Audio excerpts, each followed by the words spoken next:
AIIMS के social media में आप सभी का स्वागत है। और Asia Pacific orthopaedics association YSF Indian chapter 6 की आज एनुअल मीटिंग आरंभ हुई। 2 दिन की मीटिंग है और इसके सर्वा जो प्रधान हैं हमारे पास बड़ी शख्सियत हैं। अपना तारुफ वो खुद देंगे। सब दर्शक जानना चाहेंगे आपका बहुत ज़बरदस्त तारुफ दर्शकों। एक्चुअली ज़बरदस्त तारुफ देना तो बहुत मुश्किल है, बहुत मुख्तसर सा तारुफ है। जी सर। मेरा नाम जमाल अशरफ है, मैं ऑर्थोपेडिक सर्जन हूँ based in Lucknow and I am the current president of the Asia Pacific orthopaedic association. और एसोसिएशन की जो यंग सर्जन्स फोरम है which is basically for surgeons under the age of 45, उसके इंडियन चैप्टर की ये 6th annual meeting है जो आज जम्मू में ऑर्गेनाइज की गई है। सर, एम्स जम्मू में आया है और एम्स की ही एक और यहाँ पर जो फ़ायदा मिलने वाला है, नॉट ओनली जम्मू कश्मीर पड़ोसी जो हमारा स्टेट पंजाब है, हिमाचल है और बर्फीला रेगिस्तान जिसे हम आप सब कहते हैं रेगिस्तान, लेह लद्दाख को भी मिलेगा। इस आपकी संगठन का बहुत लाभ होगा सर्जरी में।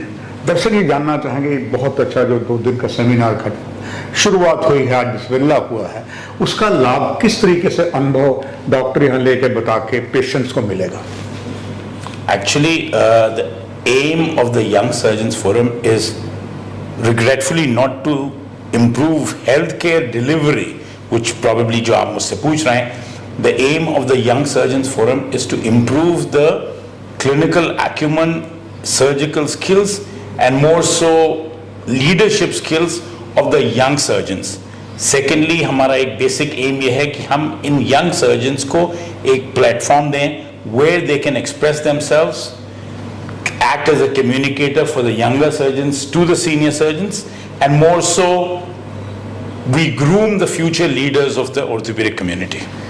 आप तो देश भर में जाते हैं डॉक्टर साहब, यहाँ पर चूंकि this is a militancy prone area है, जितनी मिलिटेंसी में सर मौतें होती हैं या इंजर्ड होते हैं उससे ज़्यादा यहाँ रोड एक्सीडेंट में सर होते हैं। और रोड एक्सीडेंट में चूंकि ज़्यादा जम्मू कश्मीर का हिस्सा जो पहाड़ी है उसमें आपके डिपार्टमेंट की महारत बहुत होती है। उसका क्या लाभ यहाँ मिलेगा एम्स के माध्यम से, दर्शक जानना चाहेंगे सर।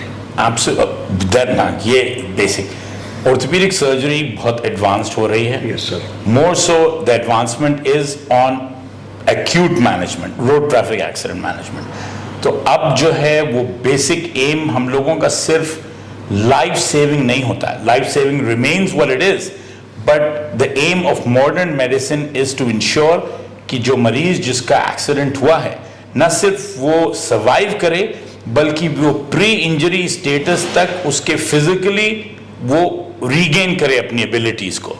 तो इसके लिए ज़रूरी है कि एक्सपर्ट सर्जन्स हों जो कि सिर्फ ज़िंदगी बचाने की कोशिश ना करें बट उसको रिहैबिलिटेट करें and he should be back to his full educational, earning and social potential that he was before the injury.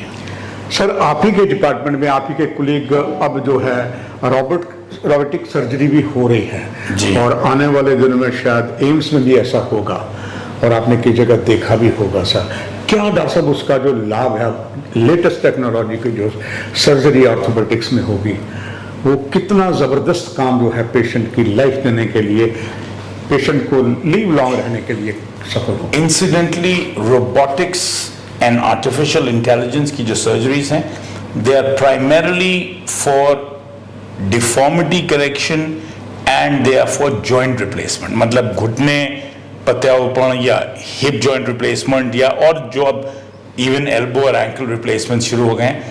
तो मासेस में आर्टिफिशियल इंटेलिजेंस और रोबोटिक्स का असर जो है अभी बहुत जल्दी नहीं आने वाला। उसकी वजह यह है कि अगर 100 मरीज ऑर्थोपेडिक्स की केयर में आते हैं तो उनमें से 10% सिर्फ जॉइंट रिप्लेसमेंट्स या डिफॉर्मिटी करेक्शन के होते हैं, 90% तो ट्रॉमा के होते हैं, यानी एक्सीडेंटल होते हैं। एक्सीडेंटल या ट्रॉमा सर्जरी में अभी रोबोटिक्स नहीं आ रही है, रोबोटिक्स रिप्लेसमेंट में आ रही है, रोबोटिक्स डिफॉर्मिटीज में आ रही है, रोबोटिक्स प्रिसिशन स्पाइन सर्जरीज में आ रही है। तो मेरा ये मानना है कि जनरल पेशेंट को तो बहुत जल्दी अभी लाभ नहीं होने वाला है, लेकिन फ्यूचर में शायद ट्रॉमा में प्रोग्रेस करे, अभी तो नहीं है। वैसे एक बड़ी और इम्पॉर्टेंट चीज़ है, आप जैसे शख्सियत जब दर्शकों को बता रहे हैं, वो है टेलीमेडिसिन का। जी। AIIMS is already going to start telemedicine, और उसमें we proud doctor Shakti Gupta the command of AIIMS Jammu. उनके लिए जो फॉरेन्स में डॉक्टर यहाँ जम्मू कश्मीर के हैं, they are eagerly serve through telemedicine और डायरेक्टली टू कम। आपकी ब्लेसिंग में लेना चाहूँगा दर्शकों के लिए, आप इतने बड़े संगठन के प्रेसिडेंट हैं, टेलीमेडिसिन में आपकी इस यूनिट की आपकी ज़रूरत पड़ी तो कि जम्मू कश्मीर के पेशेंट को उसका लाभ मिलेगा सर? आई एम श्योर कोई भी association would be more than eager to help, लेकिन एट द सेम टाइम मैं शायद ये ऐड करना चाहूँगा कि जो डॉक्टर्स अवेलेबल हैं अभी एम्स में या जम्मू में, they are competent enough Yeah. not to require telemedicine support from any Delhi or any Mumbai. They are themselves then competent to do it. मंदिरों के शहर का नाम डॉक्टर साहब इसका था। हमारे उपराज्यपाल जो खुद उत्तर प्रदेश से हैं, सांसद भी रहे हैं, मिनिस्टर भी रहे, उन्होंने नया नाम दिया जम्मू को, नॉट ओनली टेम्पल सिटी, अब उन्होंने कहते विकास की नगरी है। IIM, IIT, एम्स है, इसमें जो विकास की नगरी हो गया है, सोने पे सुहागा आपका संगठन जम्मू आके बता रहा है। आपने यहाँ जो अनुभव पाया पहले दिन, कल आपका लास्ट दिन होगा। आखिर में दर्शकों के लिए ये भी जानना चाहूँगा। मैं माफ़ी चाहता हूँ, मैंने अभी कोई मतलब सिर्फ बाहर से IT देखा है, बाहर से IIM देखा है, but the very fact that they are here, I am sure it the academic atmosphere of the place must be changing and it would be a boon to the future generation, but उनके बारे में कुछ elaborate करना तो I find myself incompetent to doing so right now. ये तो आपकी महानता है सर। आखिर में एक संदेश, एक मैसेज एम्स के सोशल मीडिया के इस कार्यक्रम को देखने वालों के लिए एज ए प्रधान वन ऑफ द बेस्ट संगठन। Well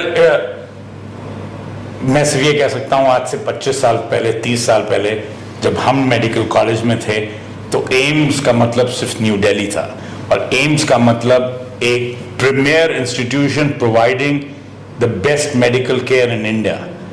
It is astonishing, it is praiseworthy कि now we have AIIMS across the country and the same sort of medical treatment can be provided across the country, for which the respective governments, I cannot name them, I am not a political person, should be applauded because they are bringing the superior treatment to the different regions of the country where people or the patients can benefit. So having an AIIMS in Jammu is a boon, I can say, and I can add, I come from Lucknow, there is no AIIMS in Lucknow. दर्शकों, ये तो एक महान शख्सियत, अपने आप को बहुत छोटा बता रहे हैं मगर बहुत बड़ी शख्सियत है। इतना बड़ा यूनिट यहाँ लेके आए, डॉक्टर सर्जन्स का, ऑर्थोपेडिक्स का बहुत लाभ मिलेगा यहाँ सभी को। आपका सर बहुत thank you very much, it's a pleasure talking to you. Thank you, नमस्कार।